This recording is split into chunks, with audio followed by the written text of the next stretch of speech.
El corazón que está lleno de miedo ha de estar vacío de esperanza. Fray Antonio de Guevara, siglo XVI. Hola, bienvenidas y bienvenidos un día más a Sendero a la Nada. Un programa en el que tratamos diversos temas relacionados con la búsqueda espiritual, con el trabajo interior, con todas aquellas filosofías y tendencias, religiones que nos ayuden a conocernos a nosotros mismos y a integrar plenamente nuestra realidad espiritual, esa dimensión que muchas veces dejamos olvidada y que consideramos que para poder obtener una plenitud de lo que somos debe estar incluida. La plenitud se halla, según muchas tradiciones, en la integración de la totalidad de lo que somos, por lo tanto, de esa dimensión espiritual. Bien, dentro de lo que es ese desarrollo espiritual que todos buscamos, unos más y otros menos, una parte importante es el conocimiento de cómo manifestamos nuestra psicología hacia el exterior, cómo podemos llegar a comprender todos esos recovecos a nivel interno que surgen en nuestro día a día y que nos impiden realmente llevar una vida espiritual plena o una vida conscientemente plena. Bien, partíamos con la frase del fraile Antonio de Guevara, del siglo XVI, una frase que habla muy claramente de una realidad que todos, en mayor o menor medida, sufrimos, que es que mientras tengamos miedo no podemos tener esperanza. Mientras el miedo habite en nuestro interior, en nuestro corazón, no puede habitar otra cosa. Y hablamos de, Fray Antonio de Guevara hablaba de que si hay miedo no hay esperanza. Nosotros hablamos de que si no hay miedo no puede haber confianza. O de otra manera, la falta de confianza trae el miedo y el miedo en sí no es nada más y nada menos que una falta de confianza.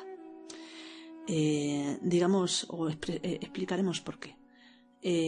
Antes de empezar en relación, porque es de lo que vamos a hablar en este podcast, antes de empezar a hablar de la confianza y del miedo concretamente, hemos de decir que un par de cosas. Una de ellas es que cuando nosotros hablamos del miedo, por ejemplo, me refiero desde esta escuela de trabajo, ¿no? de búsqueda espiritual, la forma de trabajar que tenemos es que cuando hablamos de, por ejemplo, el miedo o hablamos de la ira, no solemos llamarle emociones. Solemos llamarle estado psicológico. ¿Por qué? Porque consideramos que una emoción es una parte de ese estado psicológico. Dicho de otra forma, cuando hablamos de miedo, hemos de entender que el miedo tiene emociones, por supuesto, pero también tiene una manifestación instintiva y, por supuesto, tiene unos pensamientos concretos.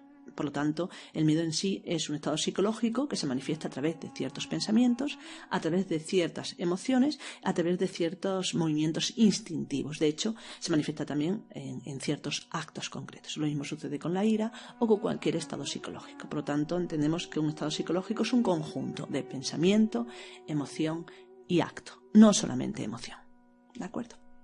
Por lo tanto, cuando hablamos del miedo estamos hablando de un estado psicológico que hay que llegar a comprender en su totalidad para poder de alguna manera dejar que esté presente en nuestra vida tanto como lo está, porque lamentablemente vivimos en una sociedad con una educación y con una cultura que inevitablemente transmite, queramos o no, el miedo.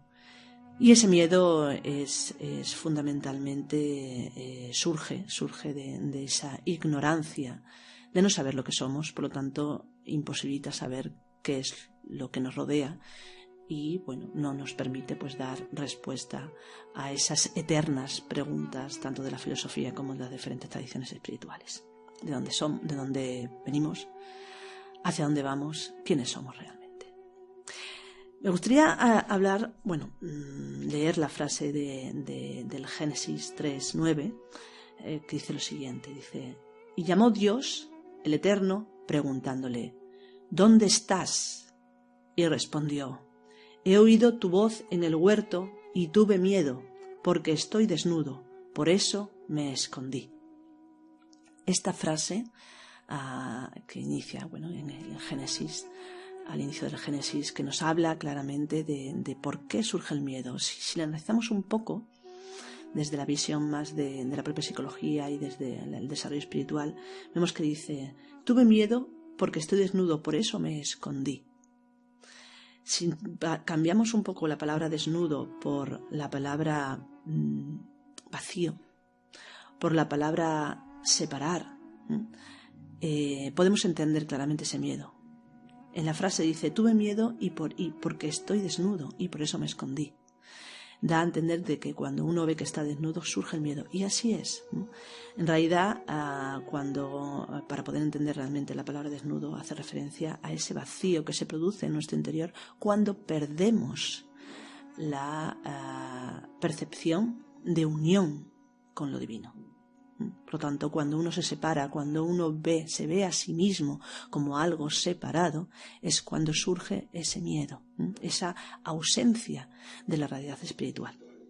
De esta manera podemos entenderlo. Lógicamente hay muchas otras formas de entenderlo, no estoy diciendo que tenga que ser esta la única, pero sí que de alguna manera esto nos puede ayudar a entender no solamente de dónde surge nuestro miedo, sino también cómo podemos llegar a comprenderlo.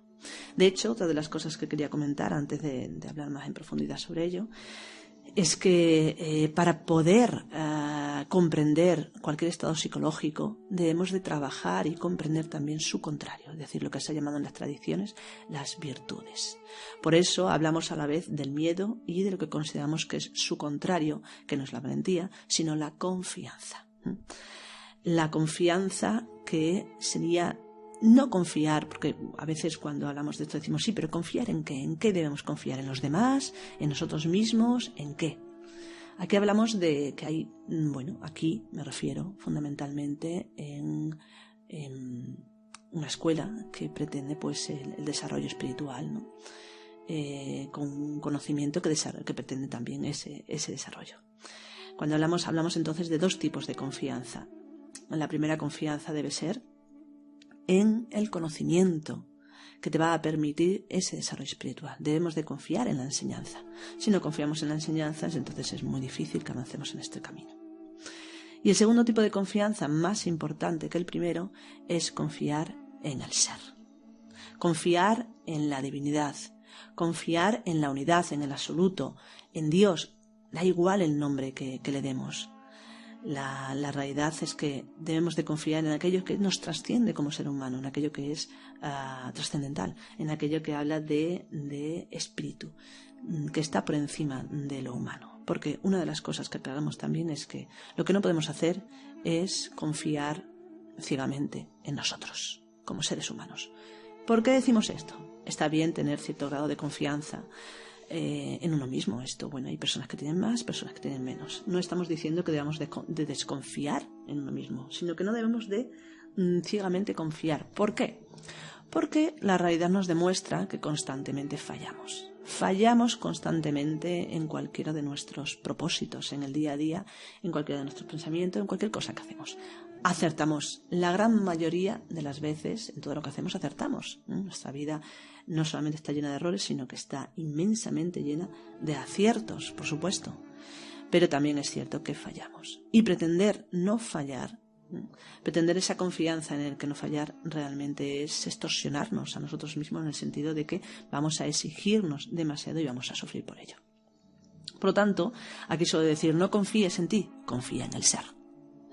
Confía en todo caso, si quieres, en esa parte del ser, de la divinidad que forma parte de ti, a la que tú de alguna manera perteneces. Entonces, si confiemos en el ser, esa es la confianza fundamental. Confiemos en la divinidad, pues aquello que nosotros no sabemos, ella ya lo sabrá. Esto es lo que también se suele decir de alguna manera. Por lo tanto, es importante comprender también esa confianza, que sería, pues, de alguna manera recuperar esa unión, ese saberse pertenecer a lo divino. Cuando buscamos, por ejemplo, sinónimos de la confianza, uno de los que encontramos más claramente es que la confianza es, seguridad, ánimo, aliento, vigor para obrar. Pero uno de los que más nos ayudan a poder comprender qué es en sí la confianza, y por tanto qué es en sí el miedo, es la esperanza como sinónimo de confianza. Sin embargo, analizando un poquito más qué es lo que significa la esperanza, si buscamos en el diccionario, nos dice algo así como: la esperanza en sí es el estado de ánimo en el cual se nos presenta como posible lo que deseamos. Bueno, no está mal, pero hay algo que de alguna manera no acaba de cuadrar en relación a lo que es el trabajo interior, ya que estamos definiendo la esperanza como un estado en el que algo deseamos, ¿no? Partiendo de que el deseo o el desear algo que no tenemos nos trae en el momento presente sufrimiento, puesto que no tenemos eso que deseamos, esta definición de la esperanza no nos convence completamente. Vamos entonces a la definición de confianza de un diccionario teológico en la doctrina cristiana, en el cristianismo. Diría el cristianismo, dice: la esperanza es en sí la virtud teologal, entendiendo teologal por la virtud dada, insuflada por Dios al ser humano. La virtud teologal, esperanza es la virtud teologal por la cual se espera que Dios dé los bienes que ha prometido. La primera vez que leí esta definición me quedé pasmada. Realmente esa es la palabra, pasmada. O sea que la esperanza realmente, según el cristianismo, es estar esperando a que Dios nos dé lo que nos ha prometido. ¿Cuán lejana queda siempre entonces la esperanza?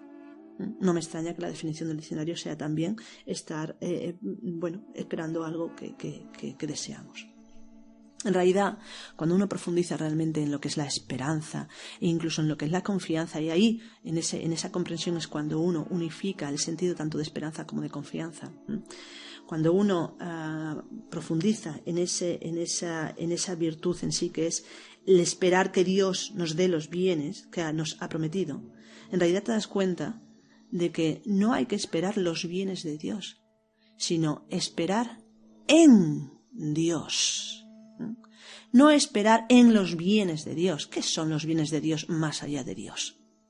Esto es de alguna manera cuando caemos en el error de esperar a incluso morir para llegar al cielo o entrar en un supuesto paraíso extraordinario donde se nos va a premiar por lo que hemos hecho o incluso se nos va a castigar en el infierno por lo que hemos dejado de hacer o hemos hecho mal. Todo esto es una visión, desde mi punto de vista, lógicamente esto es personal, no digo que tenga que ser así, digo que es mi punto de vista, pero es una visión que considero que es un poco superficial, incluso un poco infantil. Estar esperando a que algo bueno llegue. Podemos estar esperando a que llegue, el domingo, y así tenemos el día libre, podemos considerar que eso es bueno. Y podemos esperar a que llegue el domingo para estar felices y divertirnos. Y mientras tanto, lunes, martes, miércoles, jueves y viernes sufrimos en el trabajo. Pero no sufrimos porque el trabajo sea terrible, sufrimos porque hemos conceptuado que el domingo es perfecto y es el momento en el que podemos disfrutar. Por lo tanto, mientras no llegue el domingo, no voy a poder disfrutar. Convertimos de cualquier otro instante que no sea domingo un infierno, un sufrimiento. Pues lo mismo sucede con esto.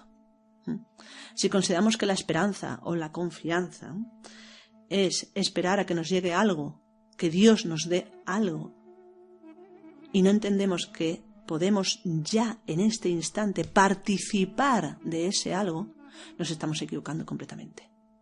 El despertar de la propia conciencia implica el participar de la totalidad de lo que somos aquí y ahora en este instante. Si algo más viene, pues bienvenido sea. Pero no proyectemos hacia adelante algo que podemos obtener en este instante, sobre todo a nivel tanto psicológico, sobre todo a nivel espiritual, a nivel de integrar esas realidades conscientes.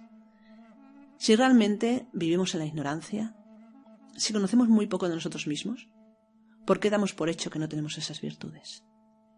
¿Quién lo sabe? Hagamos el experimento de ubicarnos en el instante, conscientemente, aquí y ahora. En ese instante, cuando uno para y atiende a sí mismo, lo primero que percibe es un caos. No hay una realidad definida. ¿Pero a quién le importa? ¿Quién quiere obtener una realidad definida? El ego. aquellos estados psicológicos que pretenden saber en todo momento lo que somos, cuando realmente eso no se puede saber. La confianza, y por lo tanto también la esperanza, sería estar participando ya en este instante de lo que somos en una totalidad. Hay una frase que dice, una porción de realidad es contenedor de su totalidad, y así es. En la medida que seamos capaces de participar conscientemente en este instante de lo que somos, eso es confianza. Cuando uno participa conscientemente de eso que somos, se abre una dimensión diferente, podemos llamarlo así. Esa dimensión diferente es la divinidad, es la espiritualidad en su grado, podemos decir, más elevado. Por eso decimos que la confianza es participar conscientemente de la divinidad. Por lo tanto, podemos decir que la confianza es estar y ser en Dios. Ser lo que uno es. Seidad, divinidad, totalidad, unidad. La confianza, por lo tanto, sería el descanso, el desahogo, la reconciliación, incluso la paz, de reposar plenamente en la divinidad, en Dios. Por lo tanto, no debemos de esperar nada que no tengamos en este instante. Hay una frase que se dice en el sivaísmo de Kashmir, más o menos, porque no la recuerdo muy bien, que dice aquello que lo que no veas, percibes o no esté aquí en este instante, no estará nunca. Y lo que esté en este instante, estará siempre. Por lo tanto, debemos de aprender a participar conscientemente de esa realidad que somos, divinidad. El miedo sería precisamente la ausencia de esta confianza. Por eso, en esa frase que decía en el Génesis, tuve miedo porque estoy desnudo y por eso me escondí. Es estar desnudo, es estar separado. Es conceptuarse a sí mismo desde una ficción que es ser uno mismo, separado del resto. Tal cosa no existe. Por eso el miedo surge cuando salimos realmente de esa unidad, cuando creemos que dejamos de ser la divinidad, cuando creemos que dejamos de ser lo que somos. Sin embargo, esto es imposible. El miedo en sí está basamentado en una de las mayores falacias, una de las mayores mentiras que existen en nuestra percepción. De hecho, de todos los estados psicológicos, el más mentiroso es el miedo. Porque el miedo se basamenta en algo que no existe, en una posibilidad que rara vez llega a ser. Y de hecho, el mayor miedo que tenemos es a dejar de ser. Paradójicamente, tenemos miedo a dejar de ser lo que creemos que somos. Y aquí hay dos errores fundamentales. Uno de ellos es que no sabemos realmente lo que somos. Por lo tanto, lo que creemos que somos es simplemente una creencia. Y por otro lado, no podemos dejar de ser lo que realmente somos. Seamos conscientes o no seamos conscientes.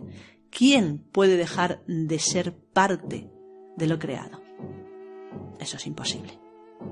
Por lo tanto, debemos hacernos conscientes de esa realidad y recuperar esa confianza en la divinidad, en lo existente, en lo manifiesto, en lo que es, con mayúscula. Ahondando un poquito en el miedo, lo definimos de esta forma. El miedo sería, por lo tanto, la ausencia de confianza, entendiendo confianza como ese descanso y esa relación íntima, relación con la divinidad, con lo que somos, con la totalidad. Por lo tanto, ese miedo surgiría de esa ausencia de confianza, como ya he dicho. Hablemos un poquito entonces más del miedo. Busquemos en el diccionario y vemos que la definición que encontramos dos definiciones que son interesantes de analizar.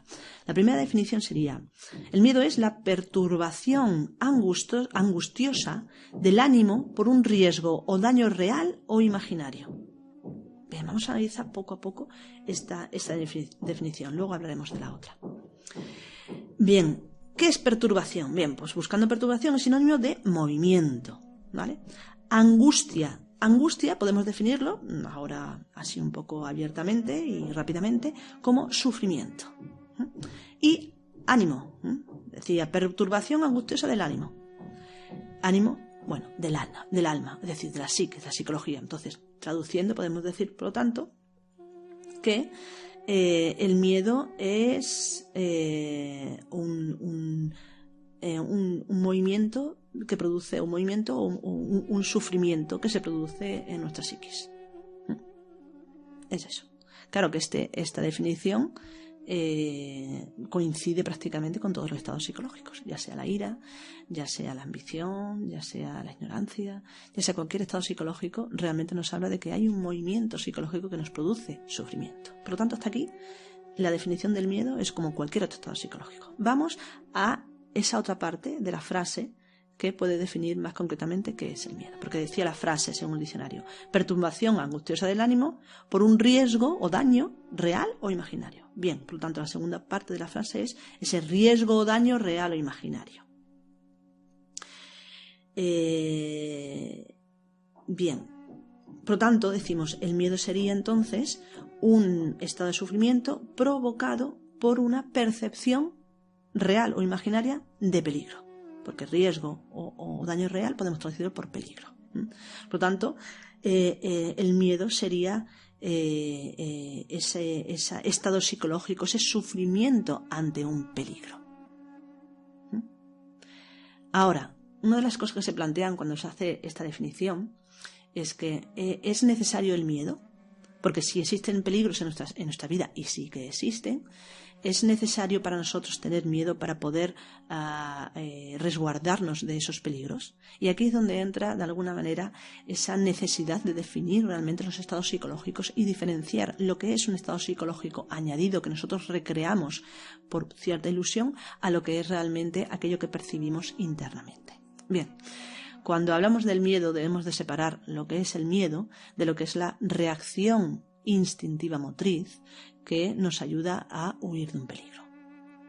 Bien, realmente esa reacción instintiva motriz, esos cambios fisiológicos que se producen de forma inmediata ante un peligro son coherentes y son necesarios, porque si vemos que tenemos el riesgo, pues no sé, de caernos de un precipicio o de cualquier otra cosa, es normal que el cuerpo reaccione. Y lo que suele suceder ante la visión de un peligro es que, entre otras cosas, pues incrementa el metabolismo celular, es decir, aumenta la presión arterial, la glucosa en la sangre, hay más actividad cerebral, hay más coagulación sanguínea, entre otras cosas también el sistema inmunitario se detiene.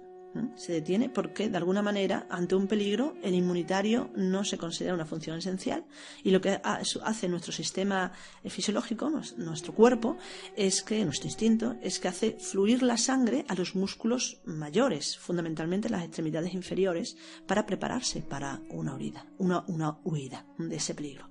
Incluso el corazón bombea más sangre a gran velocidad para llevar hormonas a las células, que fundamentalmente suelen ser la adrenalina, que es la que nos hace pues huir de ese peligro. Bien, hasta aquí esa reacción, esa respuesta con esos cambios fisiológicos inmediatos son coherentes ante un peligro. Pero el miedo en sí que el ser humano vive en su día a día no está provocado por un peligro real que implique la desaparición de esa seguridad o la posibilidad de perder la vida, como puede ser esa reacción fisiológica. Sin embargo, cuando se define el estrés o la ansiedad, muchas veces se define como una reacción de este tipo ante situaciones donde no hay un peligro real. El estrés del día a día, la ansiedad, por ejemplo, que podemos tener ante, pues no sé, pues si estamos estudiando, pues ante tener que exponer oralmente un examen en un jurado, ¿no? Que nos va a calificar. Esto nos produce tal reacción, que tanto miedo, que nuestra reacción fisiológica, es de este tipo. Y por lo tanto entramos en un estado de ansiedad tremenda, con ganas pues de huir y de salir corriendo. Esto, si lo llevamos al extremo, por ejemplo, si en el día a día le damos un valor extremo a tener que hacer las cosas del día a día, el trabajo, tener que triunfar en el trabajo, tener que conseguir ciertos niveles de respuesta socialmente, etcétera, etcétera, todo esto nos lleva a que nuestro propio cuerpo vaya creando esas respuestas fisiológicas exageradas, porque consideramos que lo que estamos viviendo es un peligro. Y eso es el estrés. Imaginaos todos los días que en nuestro cuerpo se produzcan todos esos cambios, que el sistema inmunitario se pare porque la sangre fluye al corazón con la adrenalina, a los músculos mayores, y hay todo ese incremento de la presión arterial, la glucosa en la sangre, etcétera, etcétera, etcétera. Todo esto sin necesidad, puesto que lo provocamos en un día y otro día, simplemente por el trabajo, simplemente por la cantidad de cosas que tenemos que hacer, que creemos que debemos de hacer y que nos da la sensación de que no llegamos. Eso tarde o temprano se produce, se convierte en una enfermedad. Sin embargo, estábamos hablando del miedo. El miedo en sí, más allá del estrés o de la ansiedad, ¿no? El miedo en sí no sería esta respuesta. Esta respuesta fisiológica, decimos, es coherente ante un peligro. Es incoherente ante un peligro ficticio que nosotros creamos en el vivir diario. Pero el miedo en sería la falta de coherencia total. El miedo en sí es el añadido psicológico, emocional, mental, instintivo que nosotros le damos a muchísimas situaciones, fundamentalmente a situaciones que no existen. Miedo a la muerte, por ejemplo. Bien, es cierto que todos sabemos que vamos a morir, pero la muerte, nuestra propia muerte ahora, en este instante, no está. Puede estar en cualquier instante. Pero el hecho de que nosotros vivamos con miedo el momento en que llegue nuestra muerte hace que vivamos infelizmente nuestra vida. De hecho, hay un proverbio chino que dice lo siguiente: el que teme sufrir, ya sufre el temor. Es decir, el propio miedo, el propio temor es ya el sufrimiento, es el sufrimiento. De hecho, uno de los mayores miedos que se tiene, mucha gente que dice, el mayor miedo es el miedo a la muerte. O dicen, el mayor miedo es el miedo al sufrimiento. Ambos están ensamentados en que en esto realmente tenemos miedo a sufrir, tenemos miedo a morir, y por eso mismo, por ese miedo, estamos vivenciando ese mismo miedo del que tenemos miedo. Esto parece un juego de palabras, pero supongo que se habrá entendido. Si nosotros tenemos miedo a morir de una forma muy amplia, muy constante, estamos desperdiciando nuestra vida. Y por lo tanto, ni viviremos la vida, ni tampoco podremos vivir conscientemente y coherentemente esa muerte que tarde o temprano nos llegará. Si nosotros tenemos miedo al sufrimiento, al dolor, no nos estamos dando cuenta que con ese miedo al dolor estamos provocando ya un sufrimiento y un dolor. De hecho, es Daniel Defoe, el novelista Daniel Defoe, ya en el siglo XVIII decía, el miedo al peligro, podemos decir el miedo a la muerte, el miedo al sufrimiento, es 10 veces más terrible que el propio peligro, que la propia muerte o que el propio sufrimiento. Por lo tanto, realmente una de las grandes plagas, podemos decir, uno de los grandes condenas, sí que nombre poner, terribles, ¿no?, de la humanidad es el miedo. Por eso debemos de alguna manera, aquellos que queremos trabajar sobre nosotros mismos, desarrollar y trabajar en nosotros la confianza. Vuelvo a decir, no la confianza en nosotros, aunque también, pero fundamentalmente la confianza en lo divino, la confianza en el ser, la confianza en un camino que nos haga, nos lleve de alguna manera a ese despertar. Esa confianza realmente integrándola en el presente, en este instante presente, porque el miedo se basamenta en el futuro. Si nosotros nos ubicamos en ese presente, el presente en sí se oblonga, se amplía, se profundiza. Y el futuro se plantea como un pensamiento presente, porque realmente no participamos de otra cosa que del presente. Había otra definición del miedo que también el diccionario dice: emoción primaria que se deriva de la aversión natural al riesgo o la amenaza.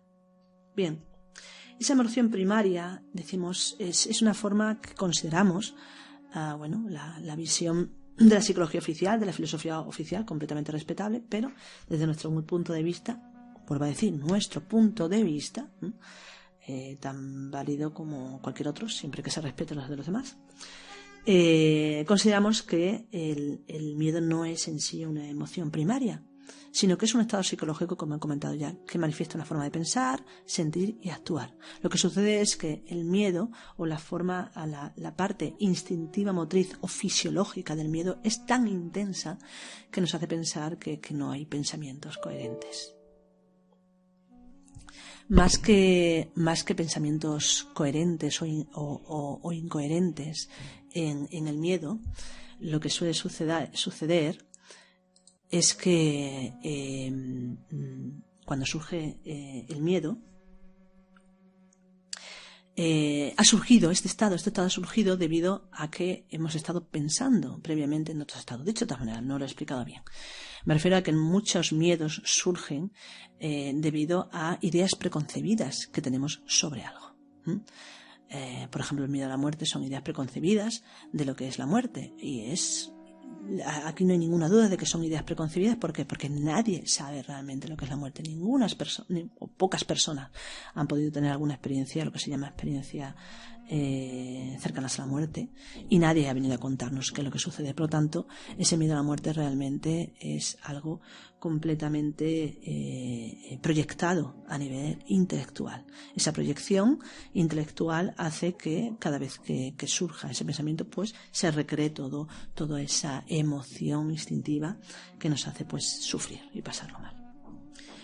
Y decimos aversión, ¿no? Dice la definición, emoción primaria que se deriva de la aversión natural al riesgo o a la amenaza. Bien. Decimos, la aversión es un apartar, cuando tenemos aversión a algo lo apartamos. Pero dice no natural. Decimos, dice la definición, la aversión es algo natural y sin embargo no es real. Según nuestra forma de ver, ¿vale? La tradición del autoconocimiento con la que nosotros trabajamos, dice que no existe una aversión natural a nada. Toda aversión es adquirida o aprendida. Sobre todo por algo muy sencillo. Bien es cierto que es natural y es coherente que defendamos nuestro propio sistema entendido como por ejemplo nuestro propio cuerpo, y que huyamos de alguna manera del peligro o de la enfermedad, etcétera, etcétera. Esto es coherente y necesario. Pero de ahí a que el miedo sea natural a esto, no es real, en el sentido de que si nosotros realmente somos conscientes de nuestra naturaleza espiritual, nuestra naturaleza divina, nos damos cuenta de que nuestro sistema físico, es decir, el que tengamos un cuerpo, el que tengamos una mente, el que tengamos unas emociones, el que tengamos unas circunstancias personales y una vida, esto es algo temporal. Cuando uno realmente tiene la experiencia de lo divino, se da cuenta de que forma parte de lo eterno, de lo trascendente, de aquello que está más allá del tiempo y del espacio. Por lo tanto, no hay realmente un miedo real, ni a la muerte, ni al peligro. Eso sí, hay coherencia. Lógicamente, si no hay miedo a la muerte o no hay miedo al peligro, no vamos a ser tontos, por decirlo de alguna manera, y arriesgarnos, pues eso, tontamente, e ir a precipicio, ponernos en medio de una carretera donde pasan los coches. Esto es absurdo.